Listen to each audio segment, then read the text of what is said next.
Boa tarde. Vamos iniciar algumas considerações da disciplina Desenvolvimento Humano e Social.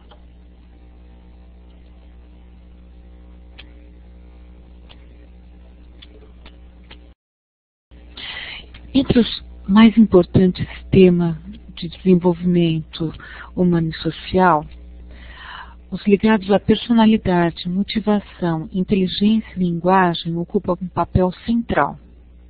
Vamos começar falando sobre personalidade. Personalidade é um termo que apresenta muitas variações de significados. Em geral, ele dá uma noção da unidade que integra o ser humano. Popularmente, a personalidade atribuída a uma pessoa pode definir, para o senso comum, se essa pessoa é boa ou má. A personalidade seria um conjunto de características que diferenciam os indivíduos. Estes atributos seriam permanentes e diz respeito à constituição, temperamento, inteligência, caráter, ou seja, um jeito específico de se comportar. Personalidade é uma organização dinâmica, em constante mudança. Envolve habilidades, atitudes, crenças, emoções, desejos e o modo constante e particular do indivíduo perceber, pensar, sentir e agir.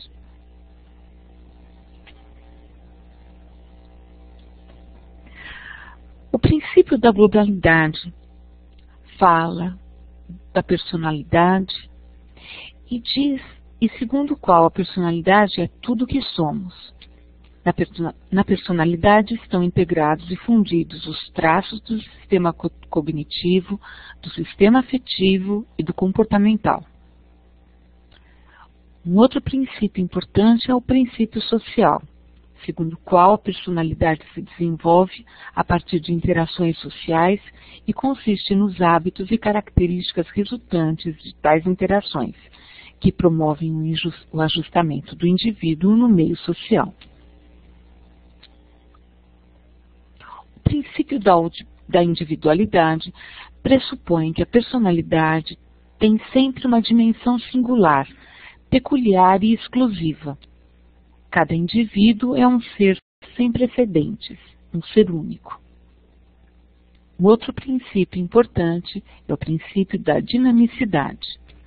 A personalidade é um conceito essencialmente dinâmico e que se modifica a partir das influências que recebe.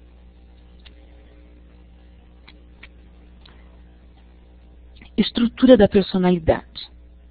É a maneira peculiar pela qual se organizam dinamicamente os traços, as habilidades, os motivos, os valores da pessoa. Da psicologia, a personalidade é o conjunto total de características próprias do indivíduo que, de maneira geral e sistêmica, estabelecem a forma pela qual ela reage ao meio. Traço da personalidade. São características duradouras da personalidade de um indivíduo e são inferidos a partir do comportamento por ele emitido. Os traços podem ser de vários tipos. As características do temperamento, as maneiras típicas de ajustamento do indivíduo, as habilidades, interesses ou valores e as relações sociais. Caráter da personalidade. É um termo muito genérico e no campo da ciência psicológica evitado. Na psicologia, o termo caráter tem sido associado a um modo de fazer ou estilo de comportamento do indivíduo. Aquilo que o diferencia dos demais e o torna único, sua marca pessoal, seu traço de autoria. O modo como o indivíduo se comporta socialmente é fonte primordial para definir o seu caráter. Motivação. Entre os inúmeros aspectos importantes, esse ocupa um espaço primordial. A motivação é uma espécie de força interna que emerge, regula e sustenta todas as nossas ações mais importantes. Contudo, é evidente que a motivação é uma experiência interna que não pode ser estudada objetiva e diretamente. Motivo. O motivo é uma necessidade ou desejo acoplado com a intenção de atingir um objetivo apropriado. 3 componentes são destacados: o comportamento de um sujeito, a condição biológica interna relacionada e a circunstância externa relacionada. Entendemos por motivo algo que incita o organismo à ação, ou que sustenta ou dá direção à ação quando o organismo foi ativado. Motivação, como outros muitos conceitos na psicologia, não é facilmente delimitado. Inferimos que uma pessoa está motivada com base em comportamentos específicos que a pessoa manifesta, ou com base em eventos específicos que observamos estarem ocorrendo.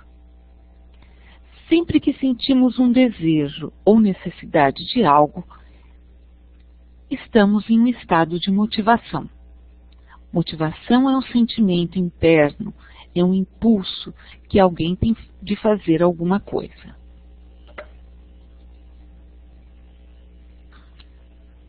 A motivação é uma espécie de energia psicológica ou tesão que põe em movimento o organismo humano, determinando um dado comportamento.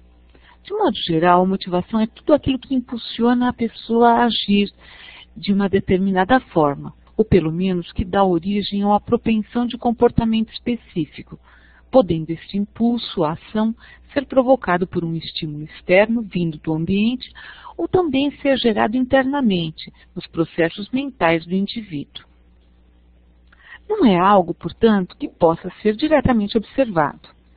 Ela é sintomatizada no comportamento dos indivíduos, ou seja, podemos inferir a existência dessa energia motivadora a partir da observação dos comportamentos emitidos.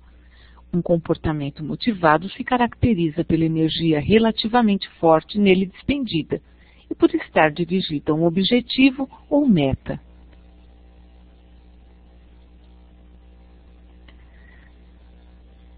O motivo pode ser definido como uma condição interna relativamente duradoura, que leva o indivíduo ou que o predispõe a persistir num comportamento orientado para um objetivo, possibilitando a transformação ou a permanência da situação.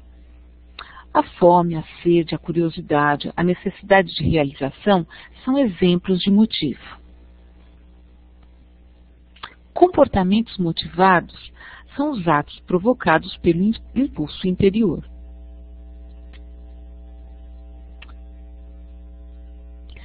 São muitas as teorias motivacionais. Entre elas, encontra-se a hierarquia de Maslow.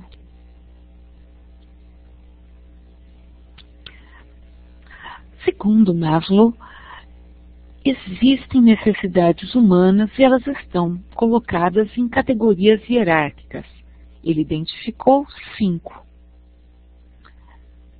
Essas categorias se colocam conforme sua predominância e probabilidade. Inicialmente, as necessidades fisiológicas, as mais básicas, no entanto, as mais fundamentais. As necessidades fisiológicas são relacionadas às necessidades do organismo e são a principal prioridade do ser humano. Entre elas estão respirar e se alimentar. Sem essas necessidades satisfeitas, supridas, as pessoas sentirão dor, desconforto e terão sua vida vulnerabilizada. Uma outra hierarquia, um outro extrato das necessidades são as necessidades de segurança. Elas envolvem a necessidade de estabilidade básica que o ser humano deseja ter. Por exemplo, a segurança física contra a violência, ou a segurança de recursos financeiros, a segurança da família e de saúde. Num nível um pouco mais alto e mais complexo estão as necessidades sociais. Com as 2 primeiras categorias supridas, passa-se a ter necessidades relacionadas à atividade social, com amizades, aceitação social, suporte familiar e amor. Num terceiro substrato estão as necessidades de status e estima. Todos gostam de ser respeitados e bem vistos. Esse é o passo seguinte na hierarquia de necessidades. ser reconhecido como uma pessoa competente e respeitada. Em alguns casos, leva a exageros, como arrogância e complexo de superioridade. Finalmente, a necessidade de autorrealização. É uma necessidade instintiva do ser humano. Todos gostam de sentir que estão fazendo o melhor com suas habilidades e superando desafios. As pessoas nesse nível de necessidade gostam de resolver problemas, possuem um senso de moralidade e gostam de ajudar aos outros. Suprir essa necessidade equivale a atingir o mais alto potencial da pessoa. A pessoa tem que ter a sua necessidade do nível inferior satisfeita ou quase integralmente satisfeita para sentir a necessidade do nível superior. A pessoa que não tem suas necessidades de segurança satisfeitas não sentem ainda necessidades sociais de uma forma mais clara e mais perceptível. Uma pessoa com necessidades urgentes de segurança, por exemplo, não é motivada pela possibilidade de satisfação de suas necessidades de status ou estima. Um outro aspecto importante da vida humana é a inteligência. A inteligência é concebida como a capacidade de resolver problemas novos. Dessa maneira, uma pessoa inteligente seria aquela que mais facilmente ou rapidamente consegue mudar seu comportamento em função das exigências da situação, concebendo novas maneiras de enfrentá-las. Vamos falar de alguns aspectos da inteligência. A inteligência é concebida como a capacidade de resolver problemas novos. Dessa maneira, uma pessoa inteligente seria aquela que mais facilmente consegue mudar, como falamos anteriormente. No entanto, a inteligência também pode ser concebida como a capacidade de aprender, adquirir informações novas, retê-las e uni-la a outras previamente aprendidas. O indivíduo mais inteligente seria, nessa perspectiva, aquele que aprende mais rápido. A inteligência também pode ser concebida como a capacidade de pensar abstratamente, a capacidade de utilizar adequadamente conceitos e símbolos. Finalmente, ela pode ser entendida como a capacidade global do indivíduo expressa pela facilidade de aprender, atuar de forma eficiente sobre o meio e pensar abstratamente. Fica claro, portanto, que a inteligência pode ser concebida por interfaces diferentes. E essas interfaces podem ser complementares ou não. Entre nós, alguns indivíduos aprendem de uma forma mais rápida, outros mais abstratamente, e outros ainda usam o seu aprendizado para aplicação no seu meio.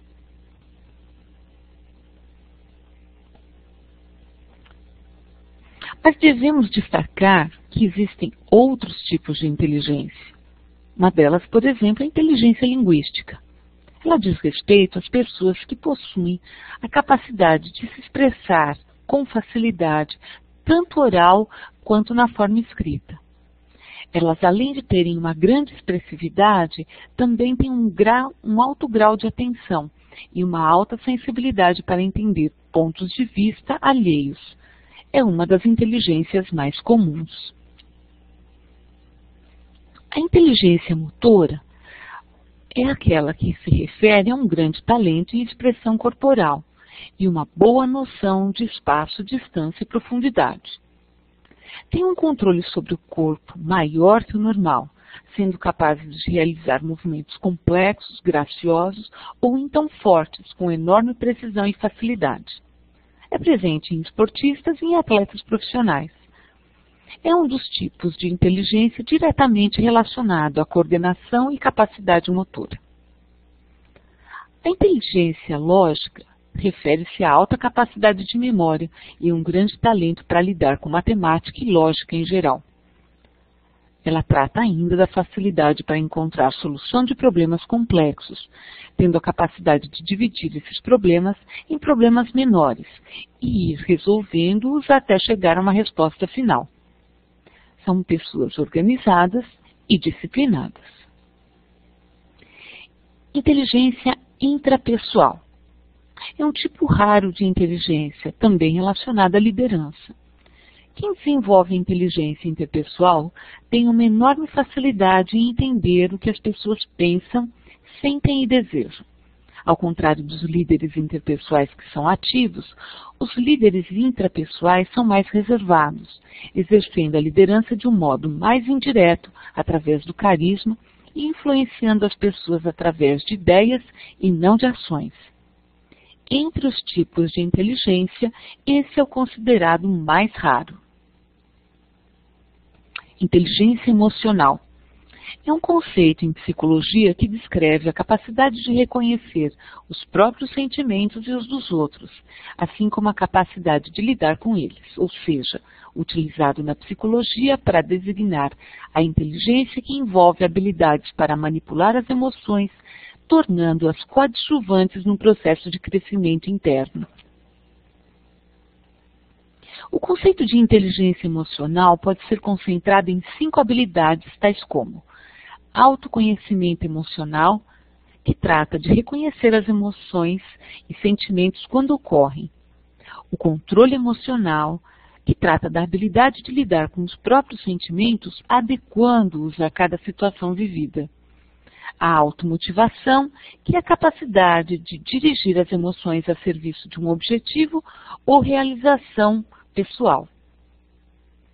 O reconhecimento de emoções em outras pessoas e a habilidade em relacionamentos interpessoais também são características do conceito de inteligência emocional. Finalmente, um aspecto primordial e diferencial do humano é a linguagem. Para Lacan, a passagem da natureza para a cultura é feita pelo sujeito humano através da linguagem. A linguagem é uma prática de produção de sentido e indicia, através do uso particular que cada humano faz dela, o estilo do sujeito lidar com o mundo e indicia um saber. Ela é uma legalidade simbólica que opera como um pacto, que possibilita a cada qual localizar-se com respeito ao outro e, ao mesmo tempo, estruturar sua mensagem. Discurso é a linguagem colocada em ação, num ato comunicativo, que é uma linguagem comunicada. O nome palavra representa os objetos do real, torna-o presente em nossa consciência. Essas representações são chamadas de signo. Ícone é um signo que, ao representar o objeto, busca estabelecer com ele uma relação de semelhança. Índice. Índice é um signo que, ao representar o objeto, busca estabelecer com ele uma relação de causalidade. Símbolo é um signo que, ao representar o objeto, busca estabelecer com ele uma relação arbitrária, convencional, que depende das condições definidas pela cultura.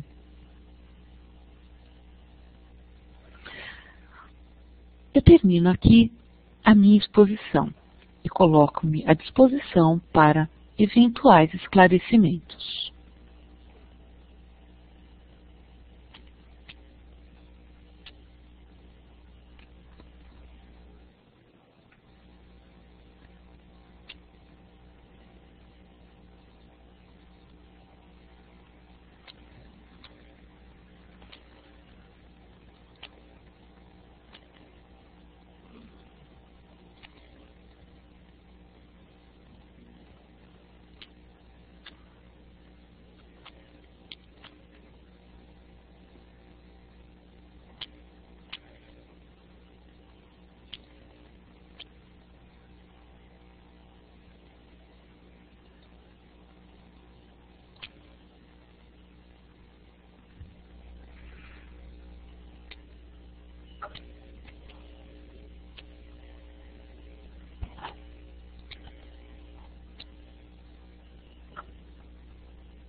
É.